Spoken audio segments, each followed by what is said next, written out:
What's poppin', y'all? Welcome back to Outdoing Myself. I am Wayno. How are y'all feeling today? As y'all can see, it's evening behind me. I'm fresh off of Camp Flognar, but I'm doing this content. We knocking it out. We gonna get to work. Today we talking about GNX. It's the 1 year anniversary. How y'all feel? How y'all feel? Honestly, don't sugarcoat it. Don't skip over it. Don't leave a stone unturned. How y'all feel about GNX 1 year later? Now the thing about GNX is this. You have people who completely don't mess with Kendrick at all. You know what I'm saying? You got people who think that Kendrick's voice is annoying. You got people who think that Kendrick has no records. You have people who think that Kendrick is just this media or not media, media darling and also a Grammy darling, right? But let's speak about the facts of the matter. Kendrick came off of the battle of the century, you feel me? After demolishing Drake in a battle, dismantling him, you know what I mean? Changing the trajectory of how we viewed his career forever, drops an album. Now, when he drops this album, a lot of people complain about, oh, well, it's this, but it's not that. It's that, but it's not this. I don't know if it's a classic. I don't know what it means. Is it too long to call it a classic? My problem with everybody is this. A lot of y'all come from the planet of contrary. On the contrary, like for real, like y'all niggas be making up every single excuse other than the conversation and just being honest with yourselves. Like, let's keep it 1,000, man. Hip hop is a beautiful thing. And people always want to redefine words as to what they want them to fit, as to what they want them to mean. You know what I'm saying? And my thing is this. Let's look up the definition of the word classic. Judged over a period of time to be the highest quality and outstanding of its kind. Now, even when you say judged over a period of time, what does that time mean? How long does it take to call something a classic? Some people say, oh, after a week, you can't call something a classic. After a month, you got to really sit with the album and know if you're going to like it or not. Let's keep it a stack. You know off the rip if you jacking an album or not.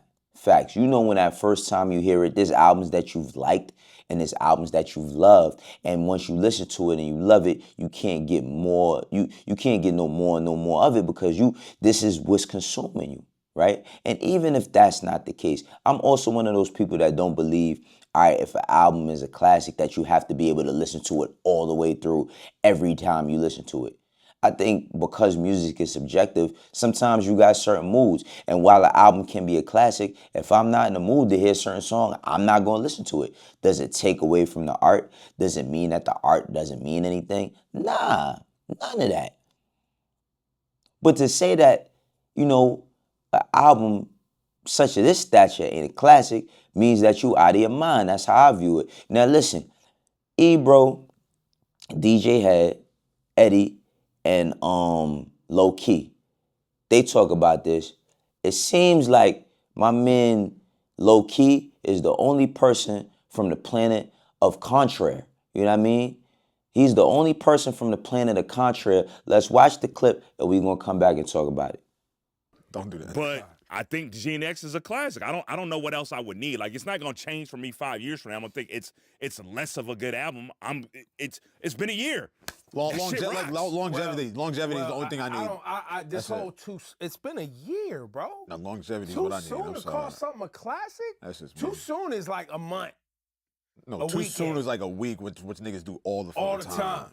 But by the way, and I've done it, where I've listened to something and in context what it means when it drops and the impact that it makes, the production value, the song structure, the content, all of that shit plays into it. And when you have an album like this that is conceptually fire, drops at like Eddie articulated as a bookend to a phenomenal battle moment, event, has tremendous success. It has 9 Grammy nominations. Spawned a tour. The tour is historic. The fuck are we talking about? This is a classic. Like, why are we even making this hard? All right, I mean that's. I remember when Illmatic came out, and Miss Info gave it 5 mics. Okay. Classic. There wasn't no debate about like, boom, song fire, fire, fire, lyrics fire. Right. Nas is fire, fire. Like, why are we making this hard? We're not making it hard. No, you are. I'm not making it hard. I don't know. It's been short. I didn't know. No, first off, that's not how I sound. For one. Second, all I said, shut the fuck up. Did I say it was whack? Did I say it was whack? Anybody? No, give it up, right? Y'all fuck think that. you on No. some East Coast shit now because Head is here. You trying to set so we're not gonna fucking do that. West Because Coast. I don't need came no. to you first because I was like, look, you're gonna bring it home and No. really bring East West together right now. No, East West is together. Here Like, you no, go like, fumble in the pack. I didn't fumble anything. I said the ingredients that I need for it to be a classic is missing one fucking piece, What? and that's longevity for me. The fuck out of here. Knock it off. Like TV off ain't gonna be playing, and fucking Squabble Up ain't gonna be playing, and Very rare Ebro dub. Very rare collectible Ebro dub. Now listen, man, low key, you bugging out, brother. You was bugging out. What are you talking about longevity? Like, see, that's my problem, bro. Y'all be using words and y'all be saying these words as if like yo, it needs the longevity. Bro, longevity is basically talking about the lifespan of something, like a person's lifespan. When the hell we needed a person's lifespan to define what a classic album was? Like, stop it, bro. I remember being a kid and hearing Life After Death for the first time, hearing All Eyes on Me. And I hate the fact that we only use, you know what I'm saying, albums from 30 years ago for that metric or that gauge, you know what I mean, so to speak. Because that shit is just corny to me, right? Like it's corny to me that you would say it needs longevity. Brother, what is you talking about? The album been out for a year exactly. It's nominated for 9 Grammys. Not that Grammys determine or give a gauge on what's the best. And of course, when it comes to Kendrick, you have people that just feels like he just is served up Grammys because he's like the Grammy darling and all that. Man, I'm not jacking none of that, bro. The work speak for itself. The work speak for itself. You is not from the planet of fucking Contrary, bro. Like, stop it. What is you doing talking about it needs longevity? It's been a year. It's been a year. I remember a tagline by rappers used to be, you gotta cop one for the car, one for the crib, one to keep in plastic because it's a classic. Mad rappers used to say that shit, specifically Rockefeller rappers. You wanna know why? Because they used to try to embed that it was a classic in your mind because that's how it felt to them. But let's be for real. When a Blueprint came out, even if you're gonna judge old albums, judge every single old album that you love. Every old album. Did it take a year? Did it take years, 10 years for you to say it's a classic? Was people saying, nah, man, Thriller, 20 years later, now we consider it a classic? No. Was people taking Mary J. Blige, My Life, after time, like it's really esteemed as a classic? No. I just hate the fact that, like, in hip-hop and media commentary, and much love to Lowkey, that's my dog, good guy, but you bugging the fuck out. I hate the fact that everybody tries to take this a professor approach. Like, you have to, like, look at this checklist and say, got that down to the artwork. Listen, man is nominated for Album of the Year, Best Rap Album, Record of the Year with Luther, Song of the Year with Luther, TV Off, for Best Rap Song, Best Rap Performance, TV Off, Chains and Whips with Best Rap Performance. That we ain't gonna count that because that's Let God Sort Them Out, which I believe Let God Sort Them Out is gonna win Rap Album of the Year. Best Melodic Performance with Luther. Come on, bro. What is? Sounds like Lowkey need him a good sweatsuit. You feel me? Sounds like he needs him a good sweatsuit. He need to get himself right. And where can you get a good sweatsuit from? Jordan Craig. Yo, this video is brought to you by Jordan Craig Denim. Jordan Craig Denim is a brand, a family-owned brand, working in streetwear business over 30 years by the way of Queens, New York. On top of that, they got everything from premium denim. They got good sweatsuits, good jackets, all types of garments and all types of accessories for any and everything you need. A lot of people have wanted. Everybody from Allen Iverson, the Moneybag Yo, Shiloh Sanders, Paul Pierce, Vin Diesel. They got something for everybody. You know it's full time. You gotta get right. Go get you one of these sweatsuits. This sweatsuit I got on in particular is extremely comfortable. I can move around in it. It's comfy. I feel like I could wear this to go outside. I could wear this to the gym. I could wear this to go get my groceries, pick up my kids from school, whatever it is I need to be doing. Good airport fit. Jordan Craig got it. So if you like this sweatsuit or any of the stuff that you've seen, make sure that you hit jordancraig.com and use my code. Like I said, you support me, you support this channel, support Jordan Craig. Now listen, like I said, man, that doesn't determine, that doesn't determine, the Grammys doesn't determine how good an album is or how bad an album is. Like, it doesn't, you know what I mean? It's just another space for accolades, which is cool, you feel me? With that being said, I don't even remember what GNX sold the first week. I know that I love Whacked Out Murals. I know that. You know what I mean? TV Off is pretty annoying. I ain't gonna lie, but all hit records is annoying. TV Off is an annoying ass record. We ain't gonna front. Hey Now, fire. Today when I was at Camp Flog Gnaw, Tyler played Hey Now for like 2 seconds, and everybody where I was standing at started screaming because it evoked an emotion. And that's just a Tyler freestyle, you know what I'm saying? And of course, keep in mind, I am in LA. I'm at the Dodger Stadium at Camp Flog Gnaw. So if you want to even include bias, or they're biased because they're LA people, I'm from Harlem. I don't have nothing to win or gain by talking about how I like a Kendrick Lamar album, other than the fact that I just like it.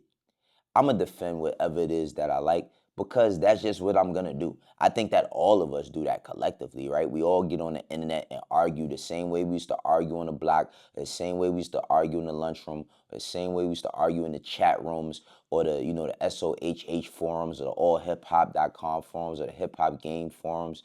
You know what I'm saying? We used to argue about these things and go back and forth about what our favorite, same as AOL chat, like, you know what I mean? AIM, all that. We BlackBerry Messenger. We used to argue on every platform we possibly had, Twitter, all of that. And I think, the arguments, they build some sort of healthy relationship with the people who really are not trying to crash out over the shit. Now, don't get me wrong, the battle did separate like fan bases to say, well, you can't like this if you like that. You can't say for 1 second that you support this shit if you rock with that. But I just think that with GNX, it was a great delivery. You know what I'm saying? It was a great delivery. Everything lined up correctly, from the album, the timing of the album, because we was like, oh, everybody, Kendrick was gonna drop next year when he does the Super Bowl, but then that would have made him eligible for 2027. You know what I mean? I don't think it would have been, of course it wouldn't have been for 2026 if he'd have dropped it in January 2025. Would it? I don't know. I don't know the times of the Grammy shit, but F all of that, right? Let's just talk about the album going into the tour. The tour, man. Like, going into the tour, mixed with the visuals, mixed with all the people that love the Easter eggs and the symbolism and all of that shit. You know what I mean? Also with the Super Bowl. Now look, even in the factor of Kendrick don't put nobody on, he don't do nothing for nobody, even all of them dumbass people that say that, you know what I'm saying? Even all those people that say things like that. Just look at the overall opportunity. If we remember GNX, I think one of the biggest things about making a classic album is freezing time, right? I think that if it's any album that you love, for you, it freezes time. You think about that moment where you either copped it, you downloaded it before you were streaming, or even if you streamed it, what you was doing that whole night, that day. And I feel like if there's a piece of product that you really fuck with like that, you could keep in mind, you could remember the very moment you turned it on and turned it off. You called somebody, the shorty you was with, what date you was on, if it was your kid's birthday, if it fell upon that. These is all factors, right? But all of that, longevity and all that, man. I love you, Lowkey, but what the hell is you talking about, man? Now let's just get back to the album GNX, man. Let's just get to the album GNX. You know what I mean? Coming off of one of the most historic runs. If you had to compare this run to anybody's run, I feel like it ain't even 5 people that you could say had a run like that in a 1-year span. You know what I mean? In 2024 to handle something like that, then put out an album and go on it. What? Y'all let me know how y'all feel, though. You know what I'm saying? Y'all gotta let me know how y'all feel, because for me, you know, my least favorite album out of all Kendrick albums is probably Mr. Morale. You know what I mean? And it's not trash. It's just that, like, I feel like, of course, my favorite is Good Kid, Mad City. You know what I mean? People don't count Section 80, but Good Kid, Mad City, To Pimp a Butterfly, damn. Like, just if you look at the discography, this shit is insane.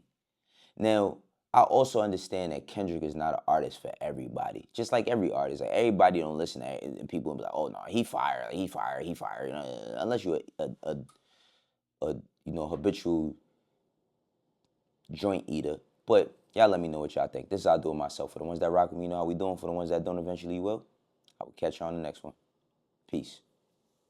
If you want to be the best rapper, you gotta have the best bars. Just like Morgan & Morgan is America's largest injury law firm. Morgan & Morgan is America's largest injury law firm. They gotten over $25 billion with more than 500,000 clients. And the results speak for themselves. A client in Pennsylvania got $29 million after being offered only $500,000.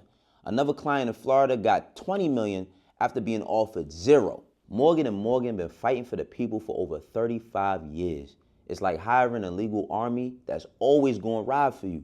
If you get injured by somebody else's negligence, then you deserve to be paid. Not all law firms is created equal. Hiring the wrong one could cost you. If you get injured, you could check out Morgan & Morgan. Their fee is free unless they win.